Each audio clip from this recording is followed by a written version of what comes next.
ওয়াকাল নবী সাল্লাল্লাহু আলাইহি সাল্লাম, আল্লাহ নবী সাল্লাল্লাহু আলাইহি সাল্লাম বলছেন, যেই যেই জায়গাতে দোয়া কবুল হয়, কোন কোন জায়গাতে দোয়া কবুল হয়। ওয়াকাল নবী সাল্লাল্লাহু আলাইহি সাল্লাম, নবী করিম সাল্লাল্লাহু আলাইহি সাল্লাম বলছেন, লাইলাতুল কদর রাত্রে দোয়া কবুল হয়। এই লাইলাতুল কদর রাত্রে আল্লাহ রাব্বুল আলামিন হাবিব আল্লাহ রাসূল সাল্লাল্লাহু আলাইহি ওয়াসাল্লাম একটি দোয়া পাঠ করেছেন শোক সময়ের জন্য, নিজে পাঠ করেছেন, পরিবার পরিজনকে পাঠ করার জন্য উদ্বুদ্ধ করেছেন, জাতিকে পাঠ করার জন্য উদ্বুদ্ধ করেছেন, উম্মতকে পাঠ করার জন্য উদ্বুদ্ধ করেছেন।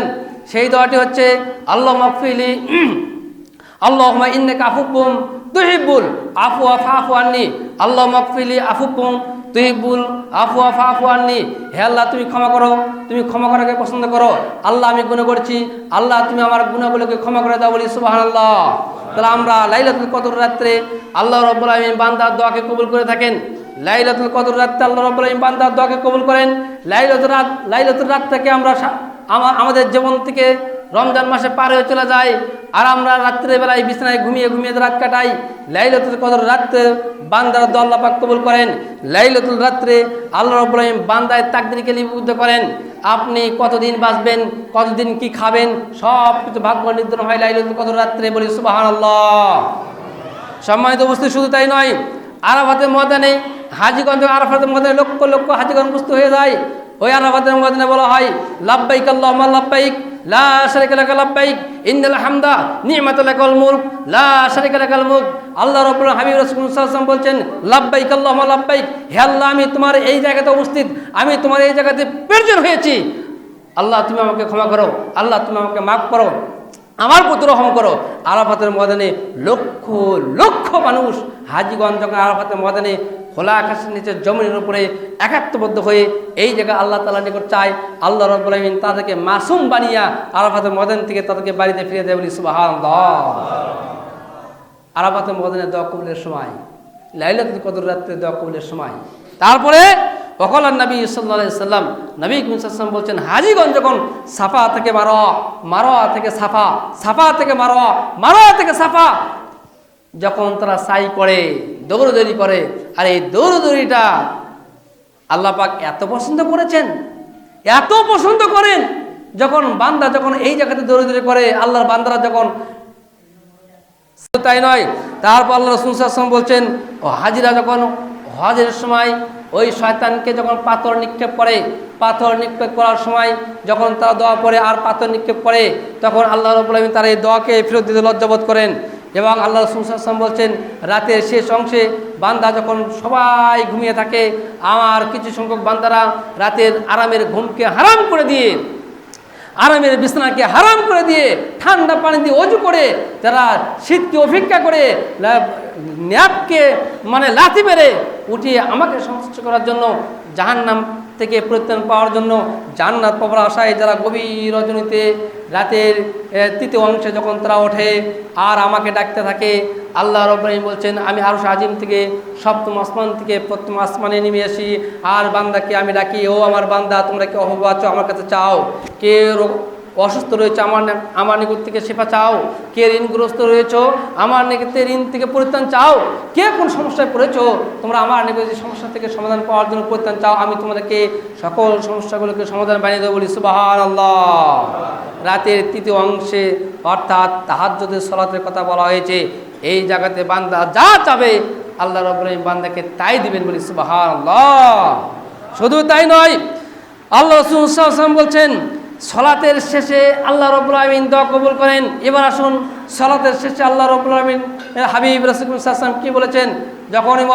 যখন ইমাম সাহেব আল্লাহ নবী সাল্লাল্লাহু আলাইহি ওয়াসাল্লাম যখন বলতেন, আসসালামু আলাইকুম ওয়া রাহমাতুল্লাহ, আসসালামু আলাইকুম ওয়া রাহমাতুল্লাহ, এই সালাম করার পর তিনি বলতেন, একবার জোরে বলতেন, আল্লাহু আকবার, আল্লাহ মহান, আল্লাহ বড়, আস্তাগফিরুল্লাহ, আস্তাগফিরুল্লাহ, আস্তাগফিরুল্লাহ, এই দোয়া তিনি পাঠ করতেন। তারপরে বলতেন, আল্লাহুম্মা আনতাস সালাম ওয়া মিনকাস সালাম তাবারাকতা রব্বানা ইয়া জাল জালাল ওয়াল ইকরাম। তারপরে পাঠ করতেন, আল্লাহু লা ইলাহা ইল্লা হুয়াল হাইয়ুল কাইয়্যুম লা তাখুযুহু সিনাতুন ওয়া লা নাওম লাহু মা ফিস সামাওয়াতি ওয়া মা ফিল আরদ মান যাল্লাযী ইয়াশফাউ ইনদাহু ইল্লা বিইযনিহি আ'লামু মা বাইনা আইদিহিম ওয়া মা খালফাহুম ওয়ালা ইহিতু বিশাইইন মিন ইলমিহি ইল্লা বিমা শাআ ওয়াসি'a কুরসিয়ুহুস সামাওয়াতি ওয়াল আরদ ওয়ালা ইউযিহু মা হুয়াল আলিয়্যুল আযীম। আয়াতুল কুরসি পাঠ করতেন।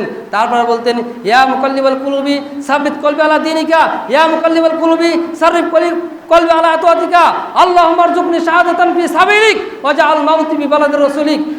এই দোয়াগুলো পাঠ করতেন। তারপর তিনি পাঠ করতেন আল্লাহুম্মা আজিনি মিনান নার, আল্লাহুম্মা আজিনি মিনান নার, আল্লাহুম্মা আজিনি মিনান নার, আল্লাহুম্মা ইন্নী আসআলুকা জান্নাতুল ফিরদাউস, আল্লাহুম্মা ইন্নী আসআলুকা জান্নাতুল ফিরদাউস।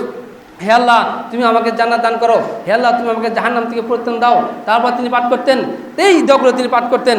আরও তিনি পাঠ করতেন কি বলতেন, আরও তিনি পাঠ করতেন সুবহানাল্লাহি বিহামদিহি সুবহানাল্লাহিল আযীম, সুবহানাল্লাহি বিহামদিহি সুবহানাল্লাহিল আযীম। তারপর তিনি পাঠ করতেন সুবহানাল্লাহি বিহামদিহি সুবহানাল্লাহি ওয়া বিহামদিহি ওয়া আদাদা খালকিহি ওয়া রিদাত নাফসিহি ওয়া জিনাতা আরশিহি ওয়া মিদাদা কালিমাতিহি। তারপর তিনি পাঠ করতেন রাদিতু বিল্লাহি রাব্বান ওয়া বিল ইসলামি দীনান ওয়া বি মুহাম্মাদিন নাবিয়্যান আল্লাহুম্মা আদখিলনি জান্নাতা ওয়া আজনি মিনান নার। তারপর তিনি পাঠ করতেন আল্লাহুম্মা আইন্নি আলা যিকরিকা ওয়া শুকরিকা ওয়া হুসনি আলা ইবাদাতিকা। তারপর তিনি পাঠ করতেন আল্লাহুম্মা লা মানিয়া লিমা আতাইতা ওয়ালা মুতিয়া লিমা মানাতা ওয়ালা ইয়ানফুযাল জাদ্দু মিনকাল জাদ্দু। এই দোয়াগুলো তিনি মাসনুন দোয়াগুলো তিনি প্রত্যেক ফরজ সালাতের পরে উম্মতদেরকে নিয়ে এককভাবে একা তিনি পাঠ করেছেন। এই দোয়াগুলো পাঠ করার পরে আপনার মন চাইলে আপনি দোয়া করতে পারবেন, কোনো সমস্যা নাই। কিন্তু আপনাকে ফরজ সালাতের পরে আল্লাহ রাব্বুল হাবিব রাসূলুল্লাহ সাল্লাল্লাহু আলাইহি সাল্লাম দোয়া করেছেন, অবশ্যই দোয়া করেছেন। দোয়া করেন না এমন কোনো কথা নেই। মতভেদ হচ্ছে ফরজ সালাতের পরে সম্মিলিত মোনাজাত নিয়ে আমাদের সমস্যা, ফরজ সালাতের পরে সম্মিলিত মোনাজাত নিয়ে সমস্যা। মোনাজাত না করলে নামাজ হবে না। নামাজের সাথে এই ফরজ সালাতের মোনাজাতের কোনো সম্পর্ক নেই। আপনি করতে পারেন, ফরজ সালাতের সাথে নামাজের কোনো সম্পর্ক নেই। আমি ফাটল সৃষ্টি করার জন্য আমি এখানে আসি নাই। আপনাদেরকে দ্বন্দ্বকে মতভেদকে দূরীভূত করার জন্য আমি এখানে এসেছি। আপনাদের মধ্যে নৈতিকতা ভালোবাসা তৈরি করার জন্য আমি এখানে এসেছি। একই প্ল্যাটফর্মে দাঁড়িয়ে একাত্মবদ্ধভাবে শান্তিভাবে এই গ্রামটাকে সমাজটাকে সুন্দর করার জন্য এখানে এসেছি। সম্মানিত উপস্থিতি, আল্লাহর হাবিব রাসূলুল্লাহ সাল্লাল্লাহু আলাইহি সাল্লাম যেই পদ্ধতিতে যেইভাবে দোয়া করেছেন আমরাও সেইভাবে করার চেষ্টা করব। আল্লাহ রাব্বুল আলামিন আপনাকে আমাকে বোঝার তৌফিক দান করুন বলে আমিন। আর জোরে বলে আমিন। এবার আসুন, আল্লাহ রাসূল সাল্লাল্লাহু আলাইহি সাল্লাম ফরজ সালাতের পরে আল্লাহ রাব্বুল পাক বলেছেন ফাইদা কুদিয়াতিস সালাত ফান্তাশিরু ফিল আরদ, ফাইদা কুদিয়াতিস সালাত, যখন তোমাদের জন্য সালাত শেষ হয়ে যাবে ফান্তাশিরু ফিল আরদ, তখন তোমরা জমিনে ছড়িয়ে পড়ো। কোথায় যেতে বলছে? জমিনে ছড়িয়ে বলছে। তাহলে ফরজ সালাতের পরে এই মাসনুন দোয়াগুলো পাঠ করার পরে যার যে কর্ম, যার যে ব্যবসা, যার যে চাকরি, যার যে কাজ, সেই কাজের দিকে তিনি ছুটে যেতে বলছেন। মসজিদে অবস্থান করতে বলেন নাই। সময়ত উপস্থিতি, আল্লাহ রাব্বুল আমিন আপনাকে আমাকে বোঝার, আমল করার, বাস্তব জীবনের সেটাকে বাস্তবায়ন করার তৌফিক দান করুন বলে আমিন।